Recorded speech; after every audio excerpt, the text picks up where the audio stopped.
Thank you so much. We are going to talk about weight loss protocols today using organic acids. And I want to thank Rupa and Adrian and all of the team there for helping us put this together and getting the word out about this kind of testing. First thing that comes up is you can use any organic acids test, whatever your favorite company is. They're all going to have the markers that I'm talking about today. And I thought for this particular talk, there's some problems that really excite practitioners that they want to learn about that just a very few patients have, and so that's great. You can learn about Lyme disease and you should learn about, all these complicated things that are out there. That's a small percentage of the total US population or world population. But what everybody has in the United States, 93% of people now in the United States have an unhealthy metabolism. And what we're talking about today are the fundamental tools you need to fix the underlying metabolic problems that 93% of Americans have. 93%, that's a high number.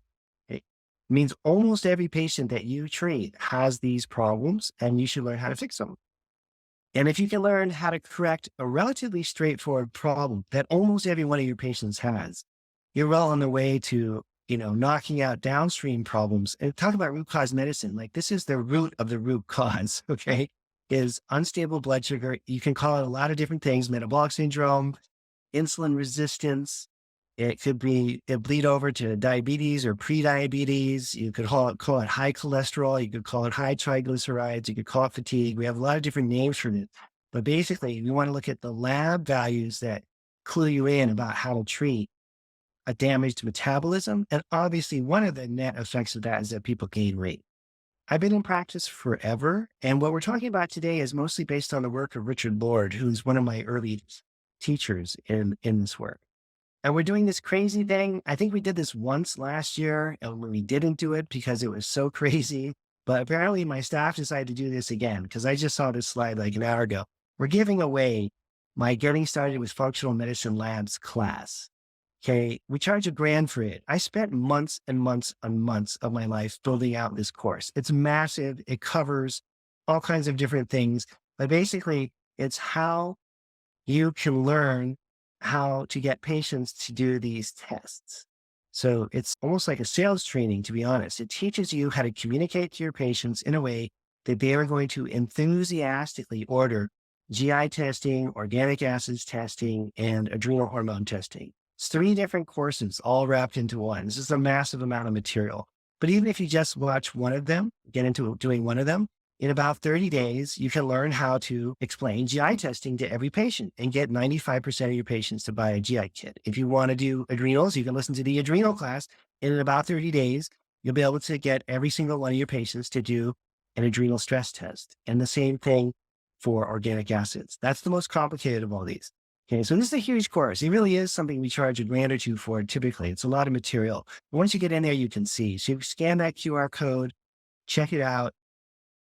Again, it's not lab interpretation at all. That's what we're about to do now. This class, Getting Started, is how to explain the lab tests to a patient so that the patient wants to order the test kit. If you don't need that, then don't take the class. And if you don't need that, don't take the class and complain about it. Because I'm telling you now, that's what the class is, okay? Not lab interpretation. That's what we're doing right now. Just so we set expectations right. So we had, in my mentorship group yesterday, we had a 4-year-old kid, a 10-year-old kid, and 3 adults all in a row that were cases that were presented in class by a whole group of different doctors that were unrelated, that all had the exact problem that we're talking about today. Okay. And so it's a theme for this week. I don't know how these things get structured on a cosmic level, but all week in the mentorship class, we've been talking about this. And we had this talk scheduled a group of months ago. But this is a very fundamental thing. And I guarantee you, in practices all throughout the United States, we see this on a regular basis in the majority of patients, something you want to learn how to deal with. And it's not just about the lab testing. I want you to see the pathway on the test, be able to support it with nutrients, but that's not going to help, okay? Unless you activate that pathway with the lifestyle change. So you see they have a fat burning problem. You give them carnitine, good for you. Then you tell them how to do zone 2 exercise, which is the lifestyle change to improve fat burning, fat oxidation, the ability to burn fat. They have a glucose metabolism problem and their pyruvic acid and lactic acid are high. You support it with lipoic acid and thiamine and the other B vitamins. And then you let them know zone 5 is going to get the glycolytic pathway working properly. I want you to do one workout a week of zone 5. We'll get into some more details on that. So it's the lab combined with the lifestyle. It's the providing of the nutrients along with the stimulation of the pathway through exercise, basically, that really makes a huge difference. And I'm assuming, and a big assumption here, but we're not going to talk about this today other than right now, I'm assuming that you're doing all the right things with the diet already. Okay. And this is not a talk about diet. You can get that information from other people that are better at lecturing on that. But we're assuming that you understand how to control someone's blood sugar with diet. And that's already in place. Okay. We have plenty to cover off on anyways with the labs and how you combine that with the different types of exercise to stimulate these different nutrient pathways, these different energy production pathways. And obviously, if you get energy production pathways working really well, then people lose weight. So we're going to look at fat burning and fat production. We're going to talk a little bit about the biochemistry behind this. And then we're going to see how you can correct this. I'll show you what all the different lab markers are in these different slides. All right, so now here's the setup. You can see on the left side here, where my cursor is moving around, you have fats. And fats are burned through a process called fatty acid oxidation, also known as beta oxidation. They're burned up in the mitochondria. And they can only get to the mitochondria if they're transported there. They have to be carried there, one by one. I'm not making that up. Each little fat molecule, each little fat cluster of little carbons has to be hand carried across 2 sets of membranes to get into the mitochondria.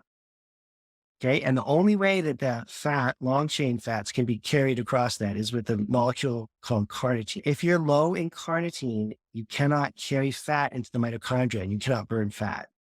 And we have on organic acids testing 3 markers at least, and some of these labs have more than 3. Adipate, also known as adipic acid, suberate, also known as subaric acid, and ethylmalonate. Some lab companies report that as ethylmalonic acid. They're the same compound, okay? Adipate, adipic, suberate, subaric, ethylmalonic, ethylmalonate. They're the same compound, but labs use different words, so I'm trying to point them both out because it's confusing depending on what company you use. If those markers go high, it means you can't burn fat. And then you're going to get fat and be unhappy because your energy is bad and you're depressed because your brain needs energy and it's not getting it. Okay. So carnitine as a carrier, we're going to get into that. And then the second pathway we're going to look at in detail is the glucose pathway. So glucose is a 6-carbon molecule. You split it in half, which is a miracle in and of itself, into something called pyruvate. And then that pyruvate happily gets into the mitochondria where you burn it up for energy. So if pyruvate, also known as pyruvic acid. So depending on what company you use, it may show up on the report as pyruvic acid. It's the same thing. And lactate, also known as lactic acid. So if pyruvate or lactate or pyruvic acid or lactic acid are high, it means you're not burning glucose very well. And then what happens? Really bad things happen. Pyruvic acid being high is the very first early warning sign that this person is not handling insulin well. And glucose is not getting properly burned inside the mitochondria, okay? And so if pyruvic acid or lactic acid are high, you're having the beginnings of insulin resistance. And then what's going to happen to all that extra energy that's not being burned?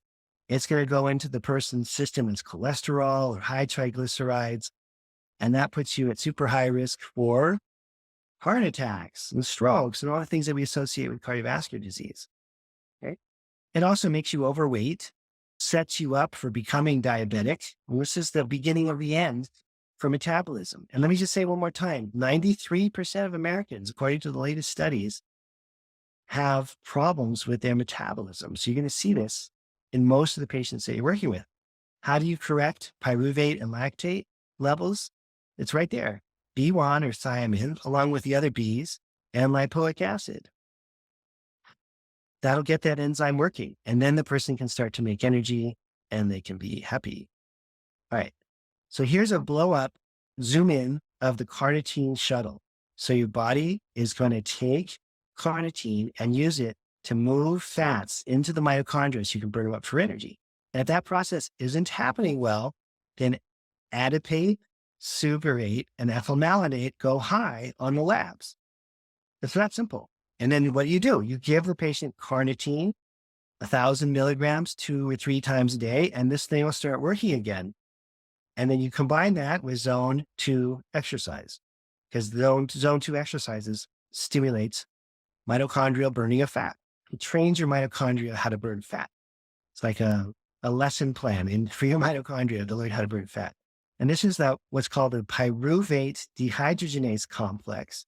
So it's a big, complicated enzyme that takes pyruvate and converts it into acetyl-CoA. B1 or thiamine is involved in the first part. Lipoic acid is involved in the second part. And B5, B2, and B3 are involved in the final part. So it's B complex, especially thiamine and lipoic acid, that get this enzyme working. And you combine that with high intensity exercise, and you get the glycolytic energy system working properly. Got to do the exercise, or you're going to only have a middling response. Okay. Yeah, this talk is pretty short. We'll go through maybe 30 minutes or 35 minutes or something, and then we'll have plenty of time for questions. So just to orient you, here's acetyl-CoA in the middle. That's where everything's heading, right? Glucose goes to acetyl-CoA. Fat goes to acetyl-CoA. Acetyl-CoA goes to triglycerides. Acetyl-CoA goes to cholesterol. Okay, so you can see glucose and fat coming in. And if acetyl-CoA is not being burned properly, cholesterol and triglycerides and all this dangerous stuff builds up. And beta oxidation, again, is another fancy word that you got to learn for fatty acid oxidation, the burning of fat. At rest, when you're just sitting around and you haven't eaten recently, 70%, maybe 80%, some papers say 90% of our energy comes from the burning of fat. Not everybody agrees on the numbers, but everybody agrees that the majority of energy comes from the burning of fat. So if you can't burn fat, you're just going to be tired, but not like once in a while. You're going to be tired like all the time. You can easily test for this and correct for it if you look for those markers that I mentioned. We also make fatty acids in the body. Most of them, about 2/3 of them, of the fat is made in the liver. So if you eat a lot of carbs, a lot of sugar, a lot of refined grains, what's your liver going to do with all that extra energy? It's going to turn it into fat. And then it's going to have insulin going up. And what happens when insulin goes up in response to high carbs?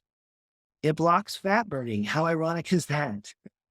Isn't that horrible? So if you're eating carbs, you not only store fat, but that insulin rush blocks fat burning at the same time. Not a good combination. So what ends up happening is you want to eat more carbs, and that makes you fatter, and that makes you even more prone to things like cardiovascular disease. So cholesterol is not all bad, and I'm not anti-cholesterol at all. Cholesterol actually has some really positive functions. I have a whole lecture on that. We probably won't get into right now. But there's a level at which cholesterol is really dangerous and kills people. But not all cholesterol is bad, and you don't want cholesterol to be too low. So it's a balance there. There's a lot of misunderstanding around that. There's a lot of misunderstanding, too, about eating fat making you fat. You obviously have to have some healthy fat in your diet in order to be healthy. We're not talking about non-fat, no-fat diets, okay? But where I think the biggest myth and problem is really around cardio. If you do excessive cardiovascular exercise at too high an intensity, you're not going to burn fat. You have to be in zone 2 to burn fat, okay, effectively. And if insulin is high because you ate a bunch of carbs, this isn't going to happen anyways. But assuming that your diet's dialed in and doing pretty well, it's zone 2 exercise.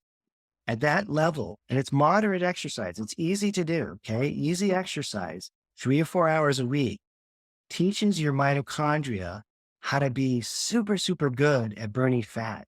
So that whole time you're doing your zone 2 jog or bike ride or treadmill or whatever, your body's getting better and better at burning fat. You're burning fat, you're burning fat.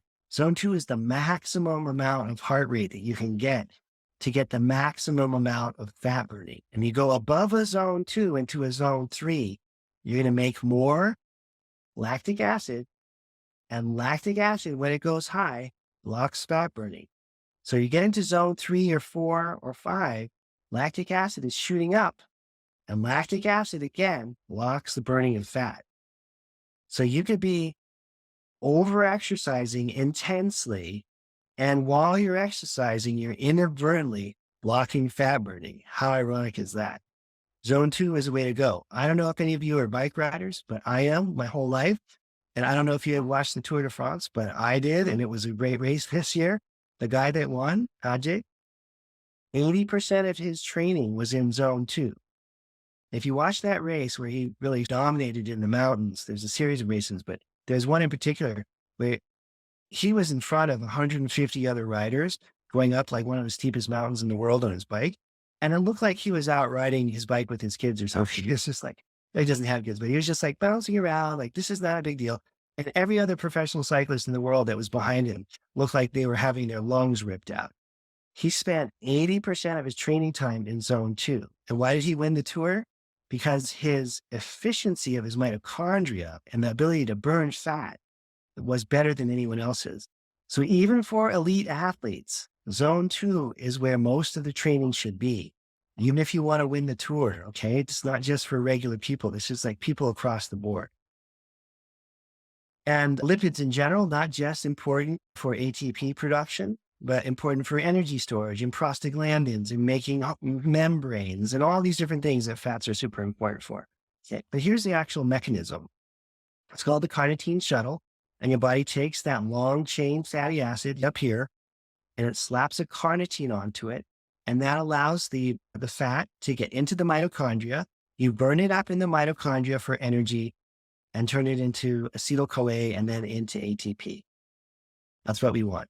Medium chain fatty acids are different because they're shorter and they don't need the transporter. They just sneak right in. Kind of convenient. If you really have coconut oil, you can eat coconut oil all day long if you want. Medium chain fats get right in. But most people are not living on coconut oil. They're living on regular kinds of fats and they're making regular kinds of fats in the liver. And so this carnitine shuttle is the dominant process. You can bypass this a little bit with coconut oil, but that's not really going to work long term. I love these two pictures. They're off a very famous website about long chain fatty acid disorders. There's a genetic condition where this gets screwed up, but I like the light and dark here. Here's the bad version. The bad version is that the carnitine shuttle is broken and you can't burn fat. Okay. So now here's another version of exactly why this happens. And just a couple of minutes on the biochemistry. I think once you understand this, and again, this is the most important energy production pathway for humans. So this is something you really should have memorized. So palmitic acid here, or palmitate, that's the fat. It's the predominant fat that is going to be made into energy that's circulating in your bloodstream. It's a really big, long structure, and you can see that at the top here. It's huge. And guess what? It cannot get into the membranes of the mitochondria. And there's an outer and an inner membrane. Can't get through. It's just too big. So that's good, right? Because otherwise, every time you ate some ice cream or something, all this fat would get into your mitochondria and you'd probably just kill over. I don't know what happened if your mitochondria allowed fat to come in, but they don't. So this fat molecule, in order to get into your mitochondria to make energy, has to be escorted by carnitine. Your body goes through a complicated process. It takes this huge molecule, which is just too big, and it lops off part of it and it crams on the carnitine. So then you see this diagram here in the middle. Now it's smaller. And guess what? That's small enough to get through this outer membrane. It goes through this little chute-like looking thing here. This translocase protein is into the inner membrane, and now it's in your mitochondria. And then the carnitine goes, okay, did my job. And it goes back out and grabs another fat. And that fat then stays in the mitochondria and turns into energy. There's nothing else that can carry the fat across except for carnitine. It's the only way that can work. So if you're deficient in carnitine, you got a big problem.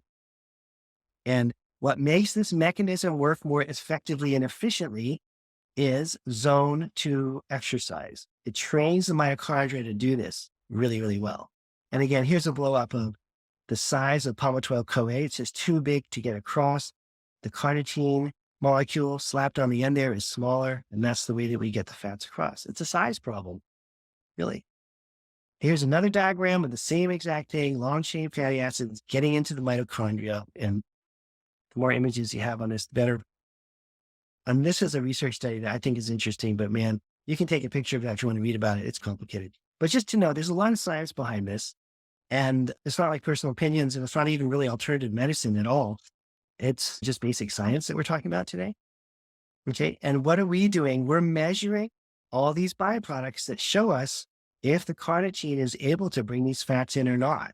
And remember, adipic acid, subearic acid, and ethylmalonic acid are going to go up when this system's not working well. Then you're not going to be able to make energy inside the mitochondria. Okay? Zone 2 exercise, talked a lot about already. That's going to be developed by slow twitch muscle fibers. And slow twitch muscle fibers soak up lactic acid really rapidly. Okay? When you do zone 5, that's the high intensity exercise. That's the sprinting. If you want to know what zone 5 feels like, maybe don't do this right now, but as soon as the talk is done, put your phone down or your computer down or whatever, and go outside. It's probably safer outside, and find an area that's clear. Maybe don't do this in traffic, and then just run as fast as you can for 30 seconds. Like a polar bear was chasing you that was going to rip your head off. Just run for 30 seconds. Okay. And you probably hit zone 5 before you get to the end of the 30 seconds. So that is fast twitch. And that generates a lot of lactic acid. So to be good at zone 5, at high intensity exercise, you need to be able to soak up that lactic acid quickly so it doesn't build up in your system and ruin your day. And we're measuring all these things, okay? So if you take an elite athlete, marathon runner, hockey player, probably doesn't even matter, anyone who just went through a couple hours of hard working out, they should have high lactic acid in their system, and then they're going to clear it. But what happens with our patients is they're just sitting around, stressing out, being chronically ill, and their lactic acid and pyruvic acid is high, even though they're not sprinting anywhere. But their bodies feel like they are. If you've ever exercised really hard, you're achy and stiff, and it just doesn't feel good. All those hydrogen ions and all the inflammation and oxidative stress that high intensity exercise generates damages your tissue, and it doesn't feel very good. Our patients are going through that, again, high lactic acid and high pyruvic acid on these organic acids tests without the workout part. So what in elite athletes is mirrored in these chronically ill patients. The solution's the same. If lactic acid or pyruvic acid are high on these tests, you're going to want to use, remember from the diagram, thiamine, the other B vitamins, and lipoic acid to clear this stuff out. Okay? And then you want to get the person training once a week in zone 5. That's it, just one time a week with some intervals. And of course, you got to work people up to this. You can't just run, all of a sudden just start sprinting once a week. You got to work people up to this carefully so they don't get hurt. And here's the definitions. Zone 2 is defined as 70% of your target heart rate. You can figure out what your target heart rate is and look at 70%. You can monitor that with a heart rate monitor. Most people don't want to deal with all that figuring out. And so zone 2 can also be defined as aggressive as you can get with your exercise on a bike or jogging, but that you can still breathe in and out easily through your nose. It's one way to define it. Another way to define zone 2 is as hard as you can exercise on your bike or running, but you can still sing a song or talk to the person next to you. You can still get a sentence out. Maybe a little choppy. How you feel like the 49ers are doing? I think they're doing pretty well this year. That kind of thing. It's not like chatty, but you should be able to have a conversation haltingly or sing a happy birthday song for a line. Or another way to analyze zone 2 is, can I do this exercise as hard as I can, but I can still breathe through my nose? That means you're at zone 2. And that's again where you're generating the most fat burning. Zone 5 is high intensity. Yeah. And again, there's different types of muscle fibers that are used for these different purposes. But let's take a look at here. And there's a crossover point where we're burning fat, and then we start to burn carbs. But I would spend most of the time have a few minutes remaining, then we're going to get the question. It's here with glucose. And this is super important. This is really where the rubber meets the road. Is these last few slides here. I saved the best for last. Okay. Insulin resistance starts right here. So here's glucose going to pyruvate. We're measuring pyruvate and we're measuring lactate. And we're measuring the citric acid cycle. That's what organic acids testing does. Okay? If pyruvate is high, it means it's not going into the mitochondria to burn up for energy. If pyruvate or lactate are high, it means this system is not working very well. Okay? There are some medications like metformin that can raise lactate. You could also, if you have a professional athlete and they come in and they say, oh yeah, I just ran a 100-mile race yesterday, then of course their lactic acid or lactate is going to be high. So if they just exercise ridiculously hard, but we're talking about in general, people that are not elite athletes, if their pyruvate or lactic acid are high, they have a problem. And specifically, they have a problem with this enzyme right here, the pyruvate dehydrogenase enzyme, or PDC. Sometimes it's called the pyruvate dehydrogenase complex. Lipoic acid, thiamine, and the other B vitamins will fix this enzyme. That's what this enzyme needs to run. And if you just give it the fuel, thiamine, lipoic acid, and B complex, it'll start to rev up and the pyruvate will go into energy in the citric acid cycle.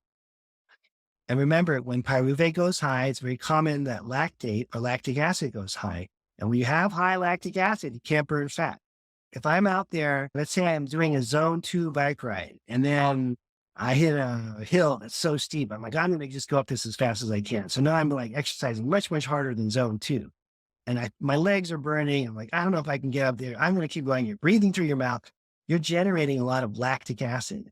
In that moment, when I'm exercising that hard, the high lactic acid shuts down fat burning because your body's, we don't have time to burn fat. That requires a lot of oxygen. That's zone 2. Dan, you passed that a long time ago. You're not burning fat anymore. You're burning glucose. You're burning these fast and easy to burn molecules, glycogen, all this other stuff is being burned, but it's all glycolytic and none of it's happening in the mitochondria.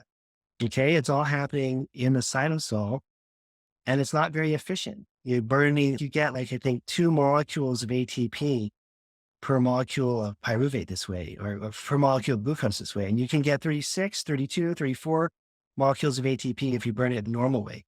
But our bodies are willing to do this because we're not designed to ride our bike as hard as we can for very long. And that's why you can't do it for very long, because it's a very inefficient system to do that.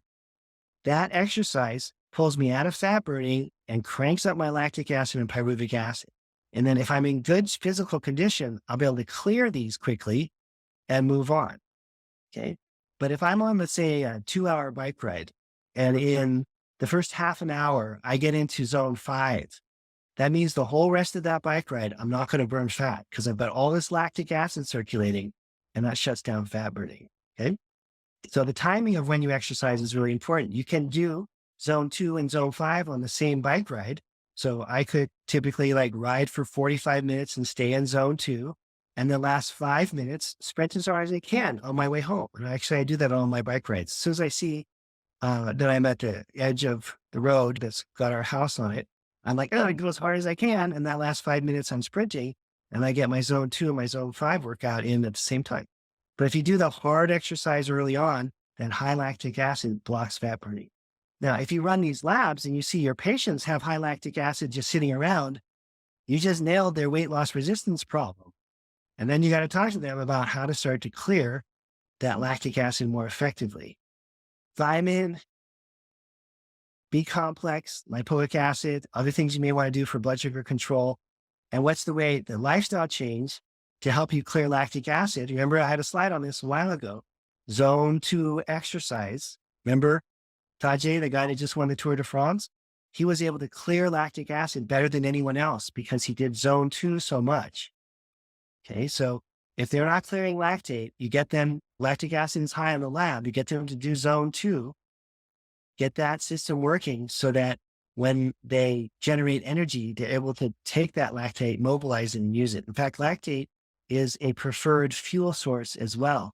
And lactate can actually get into your mitochondria directly through its own transporters.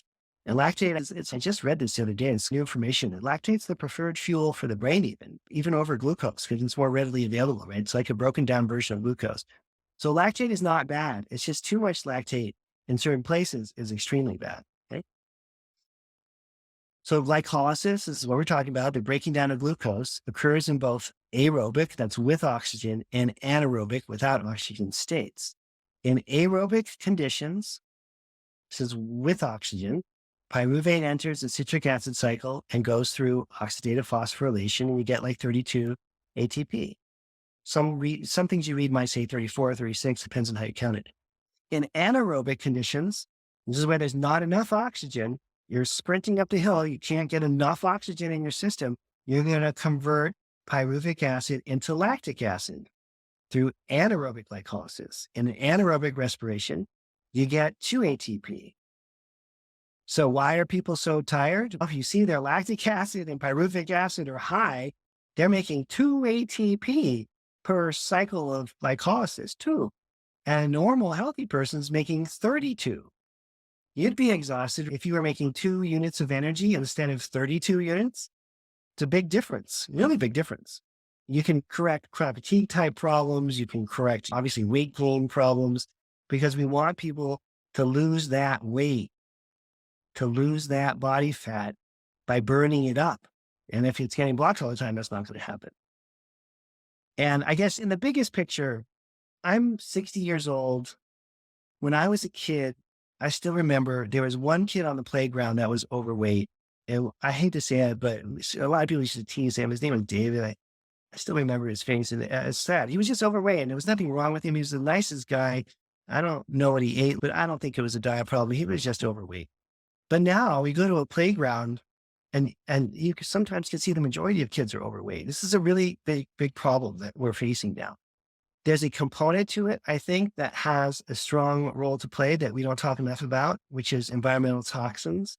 Environmental toxins damage your mitochondria and cause all the problems that I just talked about. Okay. And in fact, there's some researchers now that believe environmental toxins are a larger contributor to metabolic dysfunction than our diet or our lack of exercise. Dr. Joe Pizzorno, you should read his work. He's a very famous naturopath, and he staked out the research behind the proof behind that statement, that damage from environmental toxins is more important than diet and lack of exercise. It doesn't matter. We have to fix this anyways.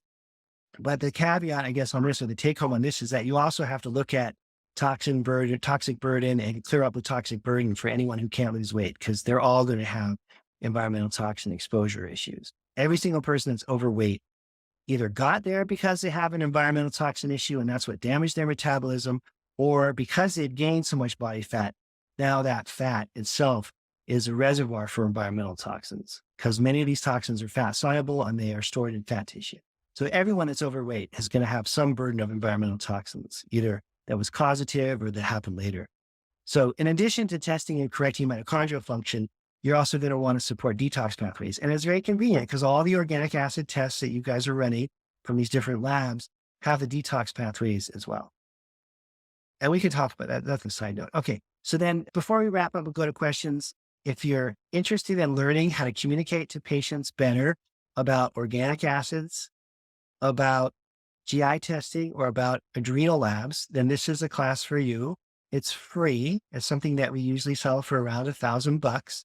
You can scan that QR code to get access. Rupa has the link also that you can click on, and just have to enter that code, Supercharge24, to get access to it. Okay. And again, this is not an interpretation course. This free course is designed to help you who are starting out in the field in the first couple of years to be able to explain these tests easily to a patient, so the patient enthusiastically runs to your front office desk or talks to your virtual assistant or whatever and orders the lab. And the organic acids test, I think, is the hardest to sell because it's the hardest to explain. But in a month, and we've put hundreds of people through this class, okay? In a month, you can learn how to explain organic acids to anybody and get them convinced that they should do the test. So that's what our gift for you for today. Okay, and we can open it up for questions.